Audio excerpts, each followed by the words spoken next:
How's it going, everyone? College Lefty, and in this video I'm going to be unlocking 99 overall Reggie Jackson by getting to silver level 1 by completing the first 100 levels of the XP reward path. And the thing that I focused on was playing ranked seasons for the most part. I have hopped into some showdown, which gives you a good amount of XP if you're able to complete it.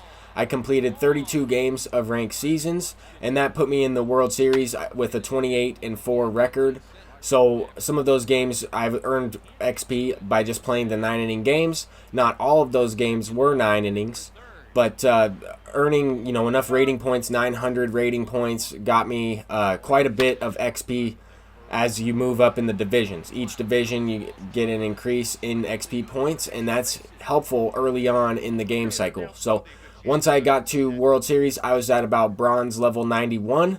The next thing I focused on was completing a lot of the collections, the cheaper collections. I believe I completed about 11 entire team collections, most of the AL Central. Besides the Indians, I also completed a lot of the teams that just had, one gold or a couple gold cards. I would buy those cards and then buy all of the bronze and commons, collect their team.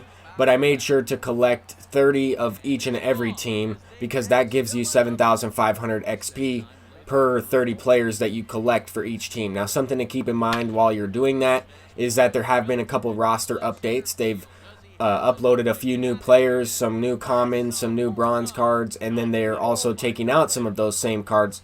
So some players that you might have bought already might have been taken out of the game. Some players that you might see that are brand new might have just been released with this most recent roster update and the patch and all that good stuff. But once I was able to complete all of those collections, I started to look at the created player moments, started to complete moments for XP. I hopped into this event. That's what you're watching right now, is some of this event gameplay. It's a great way to earn XP points by playing 3-inning games, whether it's event, battle royale, playing against the computer, playing conquest. All of those modes will allow you to earn XP, as well as completing the event along the way. You can earn 5,000 XP, 7,000 XP for a certain amount of wins that you're able to earn as a cumulative reward. So those types of things are important to keep in mind. I wanted to focus on some gameplay and then talk a little bit about more of the collections. There are a variety of collections you can complete. And once I was able to get Corey Kluber, I locked him in for a Ballin' as a Habit pack. That gave me a little bit of XP. I started to lock in some of the legends in the rookie path, the veteran path, as well as the breakout collection rewards, stuff like that, to earn, collect 5 or 10 players to earn a specific amount of XP. And that was helpful because some of those players are pretty cheap.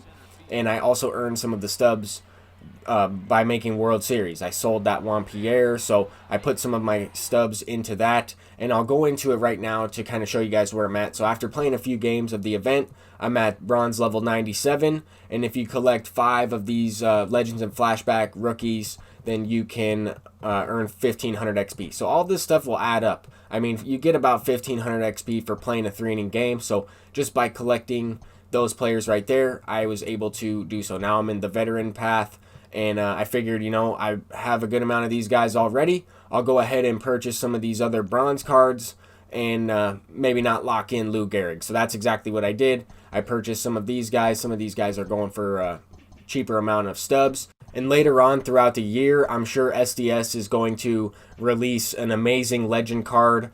This is how you're able to unlock Honus Wagner in last year's game. I'm not sure if it will be the same Honus Wagner. It might, but it might be someone like Willie Mays, it might be someone different, maybe Babe Ruth, maybe a different legend that they might go with. But anyway, I did this. I was able to lock in those 30 team collections, or 30 players from each team.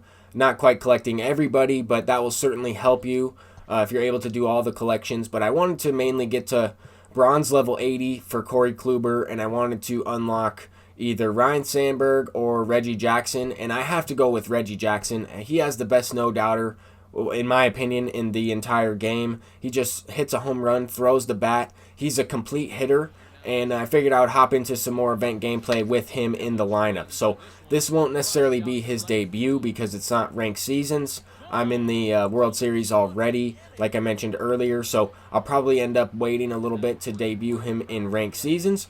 But I wanted to try to get some event gameplay with Reggie Jackson because it's on All-Star difficulty. I wanted to test out the recent patch, and I figured the best way to do so would be to hop in on a average difficulty on All-Star rather than try to play a World Series matchup on Legend, because I haven't even played a game on Legend yet throughout the entire game cycle. So those are just some things to keep in mind, that this is on All-Star, so you are able to square the ball up a lot easier. The timing window is much different as you move up in difficulty throughout ranked seasons. But so far throughout this event, I've enjoyed playing this. I've only played it a few times. I probably played 2 or 3 games before hopping in for this run right here, but I was definitely noticing increase in exit velocities. I was noticing some of the things that they were talking about with the patch, and I also like the fact that you can see the defensive icon for your opponent, so you can see what their fielding badge is. You have an easier time determining who the player is out there and whether or not they have a strong arm, or they're just a really good fielder, or they have a lot of speed and a lot of range. But here we go with Reggie Jackson. In the first game, I got a little bit aggressive. I popped up with them, and that time I grounded out to second base. No RBI for Reggie in his first couple at-bats, but that's all good. I'm expecting to get used to his swing a little bit. He does have a pretty similar swing to years past, but with every game there's different no doubt animations and different timing windows for each and every player. So this is what I was trying to do with Reggie on that 12-6 curveball. I tried to sit on it, go down and get it, swing a little just early, and smack it out for a no-doubter. That Juan Soto has been incredible for me since picking him up. Even on Hall of Fame difficulty was when I picked him up, and I was playing on that difficulty trying him out. And I'm hitting like 350 with him, and that was before playing in this event. So we're leading off Joey Gallo. This will be the lineup for ranked seasons as well. Joey Gallo went the other way with that one. Smashes it out off the foul pole. Playing at Chase Field. I really like playing at Chase Field. I've always liked this field in MLB The Show. I didn't really know when I first started playing that there was a significant lag difference in MLB stadiums. Haven't really noticed it as much in this year's game. I really like that factor that you can play at MLB stadiums and the ball still will fly out of the yard, as Mike Trout hit that one out the previous batter. Reggie Jackson lines out. Thought that was a double into the gap, but this will be the final event game of this video. I was able to get something going here early on. Facing an all-gold team, you never really know who you're going to match up with or what type of team you're going to play in this event because it's an 85 overall cap. But I was able to manage to get a bunch of diamonds in there, including Reggie Jackson, who's knocking his first base hit. I put a few commons on my bench. I actually loaded up the bench full of commons and then a couple guys in the rotation, as well as the bullpen. So that's how I was able to get that rating down to an 85 overall with all of these diamonds in the lineup, with pretty much my entire starting lineup of ranked seasons.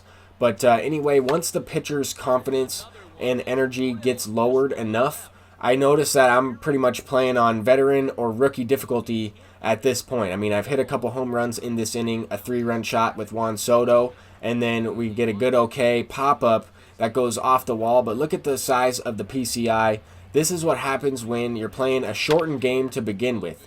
A 3-inning game in the event, and you get something going, you get a couple runs in, you get the confidence lowered, and the same thing goes for relief pitchers. I mean, Darren O'Day is now in the game. He got the first 2 outs of the inning, and it's 6-0 already. So keep that in mind. Now it's 8-0 after Josh Bell hits a 2-run shot, but this is all going to happen with 2 outs because he didn't take a mound visit, because he didn't take his pitcher out.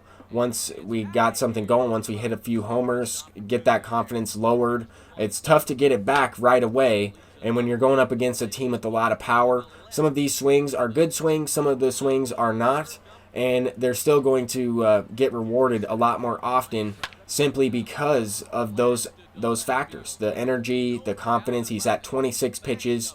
He's given up multiple runs with 2 down. It's now a 15 to nothing game. And Reggie Jackson knocks in another base hit, so that's a perfect line drive. Would have liked to see a no-doubter there if I got under that one. Juan Soto's up again, hitting another 3-run homer, I believe in the same inning. He's already gone deep a couple times in this game.